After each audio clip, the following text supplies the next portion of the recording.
Alors c'est un moyen déjà pour tout ce qui est douleur.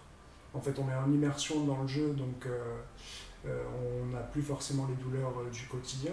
Ouais, C'est utilisé aussi dans les hôpitaux pour les grands brûlés ou quoi. ouais, C'est exact. vraiment un moyen d'immersion qui réduit la douleur. C'est un palliatif à la dépression aussi, parce qu'on a l'esprit occupé, on joue à Mhm. quelque chose d'autre. Puis c'est un moyen de socialisation énorme, c'est-à-dire qu'on peut rejouer avec nos potes, on n'est pas mis à l'écart de cette activité, et puis on peut jouer en ligne, se rencontrer des gens, se faire de Mhm. nouveaux amis. Donc je pense que petit à petit, les jeux vidéo, ça va changer dans la mentalité des personnes, mais pour l'instant, c'est encore utilisé comme excuse pour beaucoup de choses. Pour beaucoup de choses. Ouais.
Bonjour Théo, T'as vu?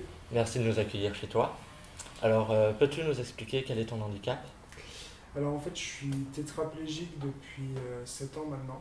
Ouais, Alors en fait, c'est un accident. J'ai plongé dans une piscine. ouais, La tête a touché le fond et en fait, ça a cassé la colonne vertébrale et donc touché la moelle épinière. d'accord. Donc je suis tétraplégique partiel, c'est-à-dire que j'ai pas l'usage de mes mains, je peux pas bouger mes doigts. Ouais, Et au niveau des bras, j'ai le biceps, mais j'ai pas le triceps. Et d'accord, tout ce qui se trouve en dessous des pecs ne fonctionne plus. d'accord. Donc tu peux quand même utiliser les avant-bras pour C'est bouger. ça. Je peux bouger les avant-bras et les lever un peu avec le biceps D'accord. et les poignets, mais pas les doigts. Et donc, pour pallier à ça, tu pouvais plus utiliser une manette classique.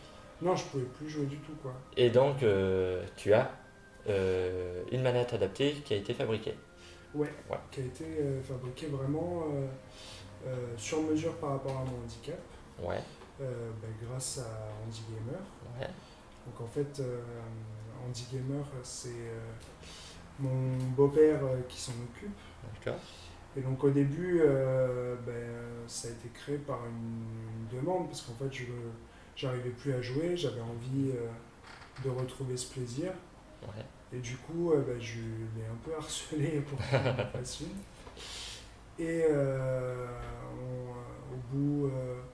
au bout d'un an, on avait réussi à trouver vraiment quelque chose qui me convient parfaitement et qui, qui qui était soit vraiment vraiment bien utilisable pour bien toi. adapté à mon handicap. D'accord. Donc, c'était sur quelle plateforme à l'époque? C'était directement PS4. PS4? C'était PS4. La PS3, la PS4 venait de sortir et c'est à Ouais, partir de là c'était vraiment au tout début que la PS4 sortait. d'accord. Parce que sur internet en fait on trouvait rien, il n'y a aucun endroit où on trouvait des manettes adaptées. Adapté, ouais. Donc c'était le seul moyen de le faire, c'était de le faire nous. De le fabriquer soi-même. Ouais. Voilà. Et une fois que ça a été fait, en fait, j'ai des amis handicapés qui m'ont dit ah ouais mais non en fait c'est bien, c'est une bonne idée, c'est bien adapté, ce serait bien que vous le fassiez pour d'autres handicaps et pour d'autres mondes. Donc Ouais. du coup on s'est lancé dans la production et maintenant Ouais, c'est là qu'Andy Gamer c'est né. Gamer est créé. D'accord. Donc là, sur ta manette, donc tu as une manette de PlayStation 4 qui est fixée sur un socle. Ouais. Donc tu continues d'utiliser les joysticks de la manette. Alors oui, ils sont juste surélevés, Ouais, un peu plus gros pour que ce soit... ouais, tu as des caoutchoucs dessus qui Ouais, permet de rajouter des millimètres, ouais. Et ensuite, tu as tous les boutons sur cette plateforme-là. voilà, tous les boutons de la manette sont dérivés. On a les Ouais, flèches, les commandes, on a aussi toutes les gâchettes derrière, parce que c'est ça qui est le ouais. plus dur en fait à attraper. Bouton d'allumage, option. Et en plus, ce qu'on a, c'est une fonctionnalité où en fait, on a des gâchettes ici, où en fait on appuie dessus et elles restent enfoncées. Ah, reste en français, ouais. Ce qui permet dans certains jeux où on a des combinaisons de 3 ou 4 boutons, mais ça permet d'être Voilà, tu en plus bloques efficace. 2-3 et comme ça tu peux en gérer qu'un seul, C'est ça. beaucoup plus facile. Ouais. Donc tu connais Rockstar Mag depuis longtemps? Oui, ouais, je l'ai vu sur les réseaux sociaux, tout ça, ce que vous avez fait, le projet que vous avez lancé Ouais, récemment. Je trouve que c'est une super initiative d'accord. et ça permet de sensibiliser un peu les gens aussi Voilà, au c'est vraiment le handicap. but de sensibiliser les gens qui de base ne sont pas forcément concernés, qui n'y pensent pas forcément.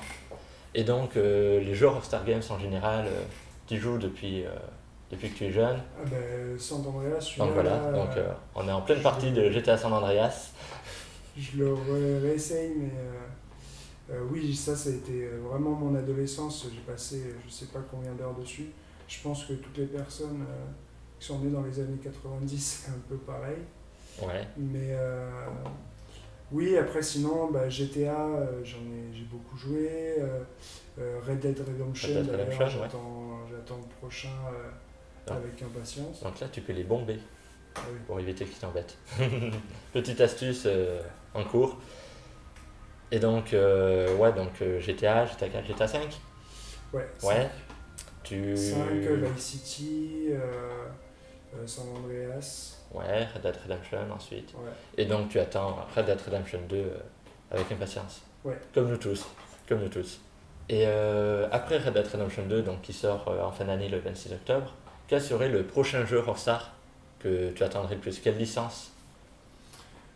Pour moi, ça reste, je pense, GTA, parce que je suis un grand fan des open world, Ouais, où vraiment on a le choix un peu de créer l'univers qu'on veut ouais, avec. de faire ce que tu veux Ouais.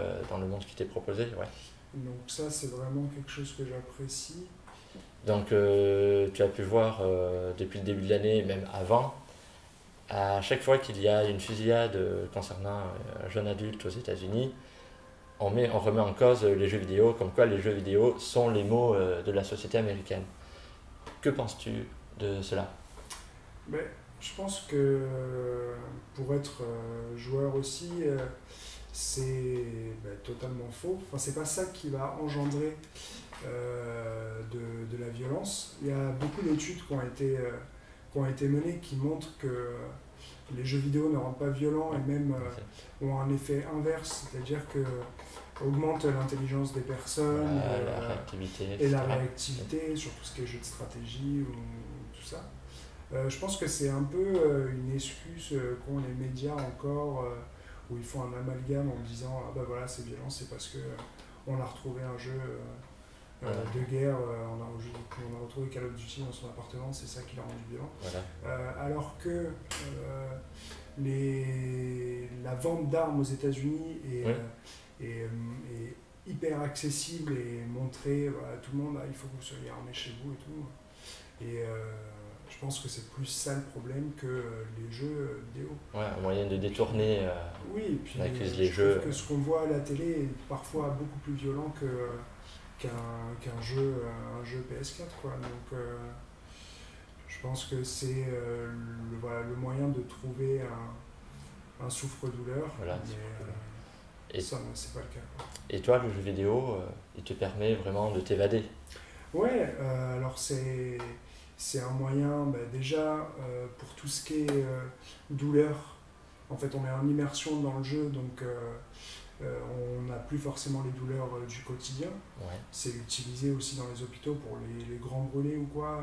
exact. C'est vraiment un moyen d'immersion qui réduit la douleur. C'est un palliatif à la dépression aussi, parce qu'on a l'esprit occupé, on joue à quelque chose d'autre.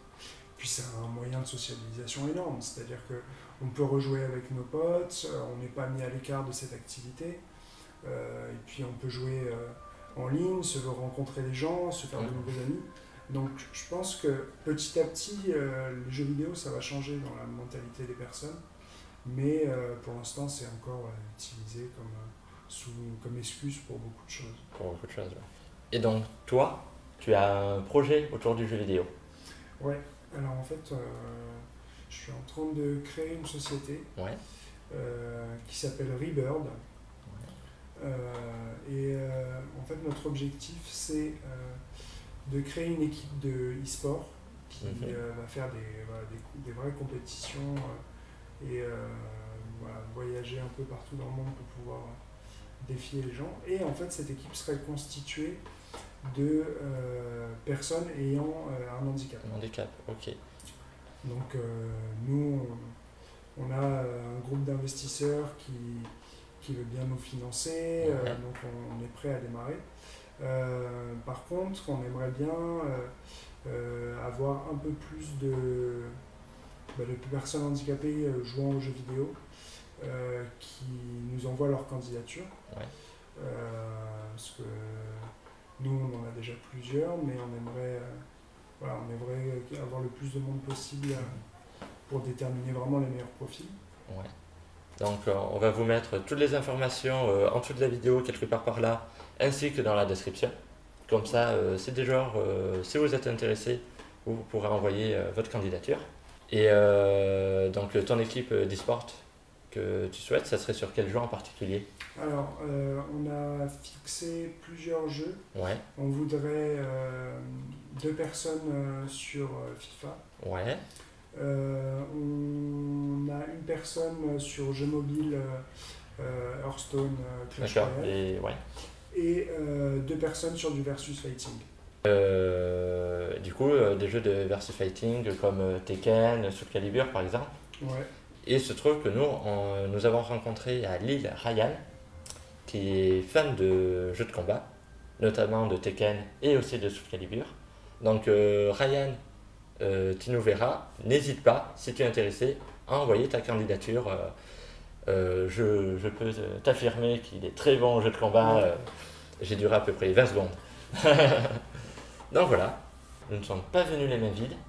Donc nous avons Rockstar Games qui a eu vent du projet, qui a trouvé que c'était un très beau projet et qui a voulu nous soutenir. Donc il nous a envoyé des petits goodies. Donc tu as des stickers Rockstar ainsi que 2 t-shirts de la dernière collection. Super. Qui sont vraiment cool. Et en France nous avons la société Core Media qui a également eu vent du projet, qui a été sensibilisée et qui nous a offert également un t-shirt sur Sonic Mania. Donc voilà, donc petit cadeau qui vient du fond du cœur et tu le mérites bien. Merci beaucoup. Merci. Donc merci à toi de nous avoir accueillis. Et donc n'oubliez pas, si vous êtes intéressé par le projet de Théo, vous avez toutes les informations. Et nous, on va se quitter en continuant notre partie de GTA San Andreas.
toujours avec Andy Gamer, donc à Saint-Cyr-sur-Mer, avec donc David, qui est donc le président, on va dire, de Andy Gamer. C'est toi qui as fondé cette entreprise. Toujours Théo que nous avons vu tout à l'heure, et Guillaume qui fait partie de la 7ème compagnie, qui est une équipe de streamers. C'est ça? C'est ça, voilà. Donc on va en apprendre un peu plus sur Andy Gamer, la 7ème compagnie. Déjà, David, commence par nous expliquer quel est le but de cette association Andy Gamer. Alors, en fait, Andy Gamer, c'est un projet qu'on a lancé donc avec Théo il y a 1 an, Ouais. pour proposer des adaptations de manettes sur mesure. D'accord. Et ce projet, on l'a lancé grâce à un premier crowdfunding. Ouais. On a fait des prototypes, donc un prototype comme celui-là par exemple, qui est compatible Xbox. Donc ça c'est compatible Xbox. Donc on voit, on a une manette qui est fixe sur la tablette, on va dire. Ouais. Et donc la manette ne fonctionne pas, c'est simplement elle est là pour accorder les boutons. Et chaque bouton en fait il n'y a que les joysticks qui marchent. En fait, les boutons fonctionnent, mais là c'est une manette qui est faite pour utiliser les joysticks qui sont juste surélevés pour Ouais. être plus facilement accessibles. Et tous les boutons sont déportés sur la plateforme, D'accord. y compris, ce qui est plus important, c'est les gâchettes arrière qui sont souvent difficiles d'accès, qu'on va retrouver ici sur les côtés. Sur les côtés. D'accord. Ce genre de manette est adapté à quelle plateforme? Ça va être seulement la Xbox One ou ça va être aussi la PS4? Est-ce que vous faites des anciennes manettes des consoles rétro ou est-ce que ça va vraiment être seulement les dernières générations de consoles? Alors on a travaillé sur Xbox et sur PS4. D'accord. Donc on garde complètement les fonctionnalités de la manette d'origine. Donc par exemple tout ce qui est connectivité sans fil, les batteries sur la manette de la PS4, tout ça on n'y touche absolument pas. Donc l'autonomie est la même, la connectivité est la même. Simplement on a ajouté des contacts. D'accord. Maintenant quand on travaille avec un joueur, la première chose qu'on lui demande c'est évidemment sur quelle plateforme il joue. Ouais. Pour savoir quelle manette on va utiliser au départ. D'accord. On ne peut pas interchanger la manette facilement. D'accord. Donc à ce jour, des manettes comme ça ou de ce type-là qui sont faites pour jouer d'une seule main, on en a fait à peu près 25 D'accord. pour des joueurs un peu partout en France. La deuxième étape maintenant, c'est on va essayer de faire des choses plus industrialisées Ouais. pour que ce soit plus rapide à produire, moins cher à vendre, Ouais. pour que ce soit plus accessible. Et pour cela, on a plusieurs projets en cours. Par exemple, un boîtier modulable. On va pouvoir configurer des modules à différents endroits du boîtier, des joysticks, des boutons, D'accord. etc. Ça, on travaille dessus. On espère montrer des choses prochainement. Prochainement. Voilà. Prochainement, c'est-à-dire C'est-à-dire avant la Paris Games Week. avant la période. Ah oui, donc c'est très prochainement. C'est très prochainement. Donc là, voilà, on a une manette d'Xbox qu'on va montrer. Donc voilà, c'est pour jouer d'une main, c'est-à-dire pour un gaucher. Oui, tout à fait. Et donc les traditionnels boutons qui sont ici, en fait, on les retrouve derrière. Et il va pouvoir, le joueur pourra donc là il y a les gâchettes. Donc voilà, il pourra entièrement jouer à un jeu comme FIFA par exemple, Oui. d'une seule main. En fait, il a tous les boutons à portée de la main gauche. Ouais. On me demande souvent si c'est facile à jouer. Ouais, il y a parce que évidemment bon, un temps d'adaptation, Voilà. mais c'est exactement comme la première fois qu'on prend une manette standard, il y a un temps d'adaptation. Ouais. Donc Ouais. ça, c'est la même chose, il faut apprendre à jouer.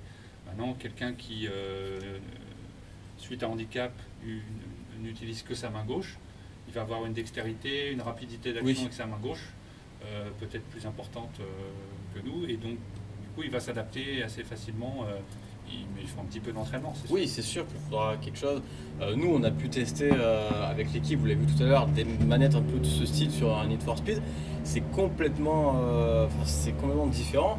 Toi, Théo, tu nous as dit que vraiment, tu pouvais, tu jouais à tous les jeux avec ce genre de manette. Ouais. Au début, il y a vraiment un petit temps d'adaptation, mais une fois qu'on l'a maîtrisé, on obtient une dextérité qui est plus avancée. Et avec ça, on peut jouer à tout. Et vraiment, ce qui est important, c'est que sur chaque manette, on veut que les deux joysticks soient placés pour qu'on puisse avoir une autonomie. Et sur celle-là, par exemple, sur la main gauche, ce qui est important, c'est que, avec la main gauche, du coup, on a ce joystick qui est utilisable, Ouais. mais il y a l'autre en dessous en fait, qu'on va utiliser en le plaçant sur la cuisse. D'accord. Donc ouais, en fait, voilà, on va jouer un peu comme ça. C'est ça, comme ça. Ok, d'accord. Et ça nous permet d'utiliser les deux joysticks. Pour que, malgré le handicap, on puisse atteindre tous les boutons de la manette et qu'on puisse jouer avec.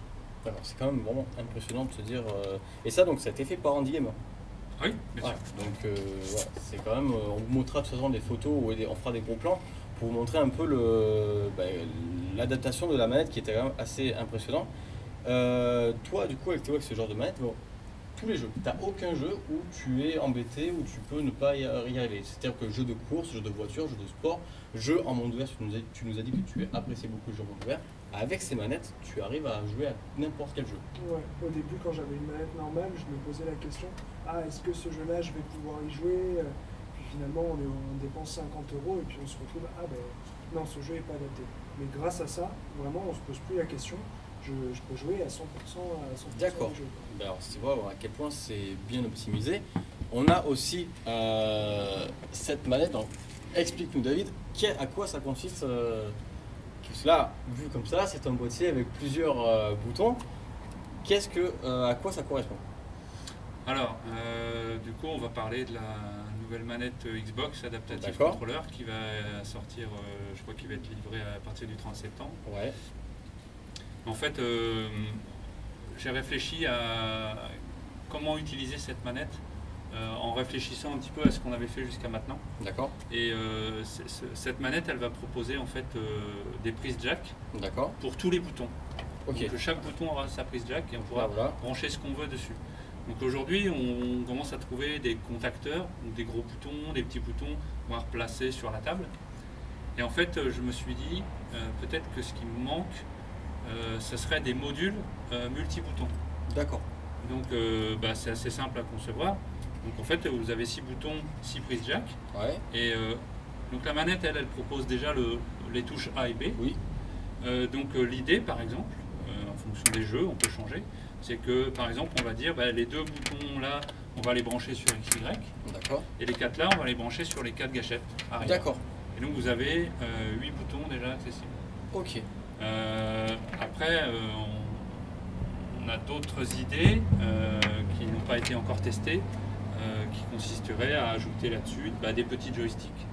Donc je sais que par exemple des joysticks très sensibles, quelque chose que des joueurs en situation de handicap attendent, parce que des gros joysticks type arcade qui existent c'est difficile sont des fois un peu durs. Ouais. Donc il faut arriver à reproduire un petit peu ces petits joysticks qui sont assez souples Ouais. et de les proposer sur des boîtiers, donc soit un petit boîtier à part avec une prise USB, soit intégré sur un boîtier comme ça avec d'autres boutons. D'accord. Voilà, on travaille là-dessus et j'espère qu'on aura des tests validés avant la Paris Games Week. D'accord. Donc j'imagine bien entendu que la sortie de l'Adaptive Controller, lorsque vous allez la recevoir, ça va faire grandement avancer, parce que là, du coup, vous n'avez pas pu encore tester le produit. Pas encore, on n'a pas encore testé dessus, mais je sais que ça, le test sera rapide, hein, Ouais, c'est du contacteur, c'est très facile.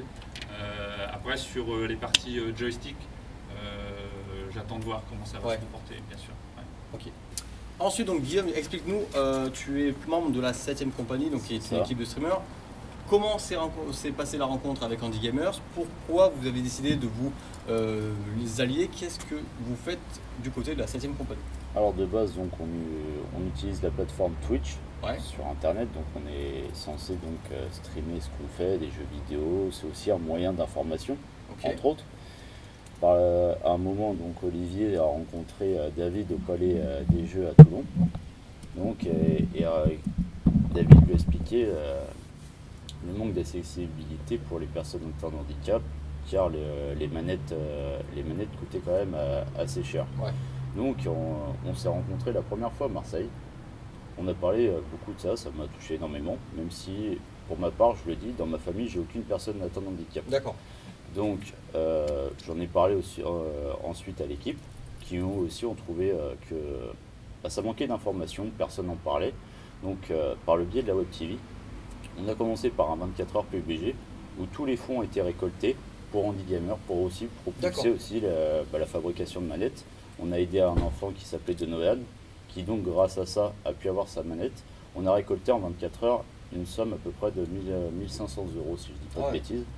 Donc voilà, et par la suite, cette Web TV, on essaye à donner une programmation tous les jours pour aussi divertir les gens qui la regardent. Et tous les fonds récoltés, tous les abonnements de cette chaîne sont distribués, la totalité en e-gamer et Collectif Emily aussi, qui aussi aide les personnes atteintes de handicap. Et c'est comme ça qu'on a connu le petit Dovet. Donc voilà, la Web TV sert énormément pour ça en fait. Elle a usage exclusif pour ça, parce qu'on trouve que tant que ça ne nous touche pas personnellement, on n'en parle pas assez. Et justement, par le biais d'Internet, Twitch est une plateforme de jeux vidéo où beaucoup sont là à streamer des jeux vidéo, à montrer les jeux vidéo, mais on veut montrer aussi qu'une personne atteinte de handicap peut faire exactement la même chose que nous, streamers, streamer, jouer, et peut faire exactement la même chose, et sont peut-être même meilleurs que nous. D'accord. Comme vous l'avez dit tout à l'heure. On a rencontré des joueurs qui nous ont fait comprendre que... C'est pas parce qu'il y a un handicap qu'ils ne sont pas meilleurs que nous, et justement on veut ouvrir ce monde. Et il faut se dire à ceux qui sont handicapés, il ne faut pas avoir peur, il faut franchir le pas. Parce que sans franchir le pas, on ne peut pas deviner, donc voilà. Nous on a beaucoup d'abonnés que l'on a appris grâce au projet en fait, qui nous suivaient et qui étaient dans une situation de handicap. Des joueurs avec qui on a déjà échangé et on ne soupçonnait pas du tout le handicap parce que justement ils n'osent pas en parler, ils n'osent pas se montrer, ils ont peur du regard des gens. Et il ne faut pas, parce que finalement ceux qui doivent avoir honte, c'est les gens qui peuvent se permettre de juger ces personnes qui malheureusement n'ont pas choisi d'être dans cette situation. Donc voilà, n'hésitez pas, il ne faut pas se restreindre parce que c'est en parlant que les choses bougeront. On voit que les choses commencent à bouger, on espère vraiment que ça va continuer. Je suis en train de penser que là Red Dead va arriver, ce serait peut-être le moment de faire un petit live sur Red Dead Redemption 2 où on pourrait se joindre à vous et avec plaisir. Voilà, pourquoi pas en fin d'année faire un petit avec Andy Gamer, la 6ème compagnie et Rockstar Mile, un petit événement, pourquoi pas de 24 heures pour relever des fonds pour Andy Gamer, et ce serait vraiment quelque chose de bien. Si en plus vous êtes à la Paris Games Week, il y aura moyen de pouvoir se contacter là-bas. On a déjà nos amis de chez Cap Games qui veulent nous voir. Théo qui lance aussi son projet d'association e-sport qui peut être très intéressante. On a déjà parlé de Ryan qui pourrait t'aider sur Tekken parce qu'on en a fait les frais, on n'en est pas encore remis, c'était assez violent. Donc voilà, en tout cas vous avez pu apprendre un peu plus sur Andy Gamers et la 7ème compagnie. Bien entendu, on va balancer tout sur les réseaux sociaux pour pouvoir les suivre, pour pouvoir prendre connaissance du projet, et on risque de se revoir dans pas longtemps. Moi, je pense qu'il y a des choses qui vont se faire d'ici fin d'année 2018, début 2019. Donc, je vous remercie à tous d'être venus pour nous parler de vos associations, de vos buts qui sont très intéressants. Est-ce que vous avez des derniers mots à rajouter? On va commencer par Théo, peut-être. Moi, par rapport aux personnes handicapées qui ont peur de se lancer, franchement, il faut y aller, il faut vraiment passer le pas. Et après, vous verrez, quand vous jouerez en ligne et que vous mettrez la pâtée à des gens, moi, je le fais, j'envoie un petit message derrière, je fais « ouais, je t'ai mis une tôle et puis je suis tétraplégique ». Et là, les gens, ils sont hyper étonnés et ils veulent continuer à jouer, ils veulent en prendre la revanche. Et donc, vraiment, allez-y, foncez. Ouais, pas avoir peur, franchement, il n'y a pas de jugement à avoir. Ça peut arriver à tout le monde, du jour au lendemain, ça peut arriver très vite. Et voilà, il faut prendre conscience, comme tu le disais, que même si on n'est pas directement touché, il faut en parler. David, est-ce que tu as un dernier mot Merci, un grand merci pour plaisir. Vous êtes déplacés jusqu'à nous, tout ce Tour de France, c'est génial. Merci, je remercie Guillaume et toute l'équipe de la 6ème compagnie, ainsi que tous les donateurs qui ont commencé à donner depuis plusieurs mois maintenant.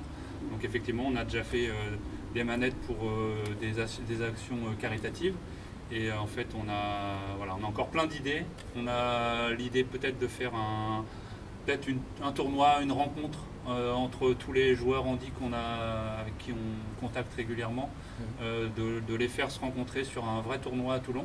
Ouais. Donc ça, c'est un projet qu'on a qui n'est pas encore mis en place. D'accord. Mais voilà, sachez que les financements des donateurs vont participer à faire un bel événement comme ça. D'accord. Écoutez, il ne faudra surtout pas hésiter à nous tenir au courant. Ça sera fait. Parce que nous on peut se déplacer encore.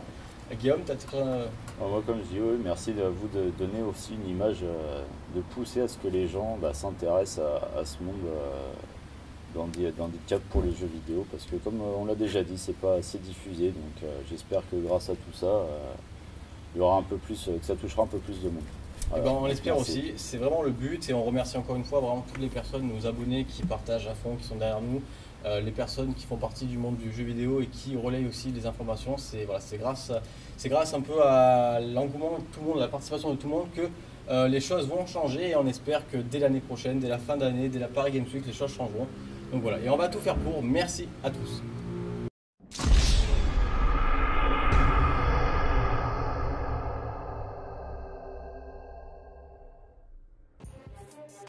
Voilà pour ce nouvel épisode avec les petits changements de programme et l'annulation de notre Airbnb. C'était retour sur Montélimar ce soir-là pour aller à Lyon et voir la dernière rencontre de notre Tour de France avec beaucoup d'émotions.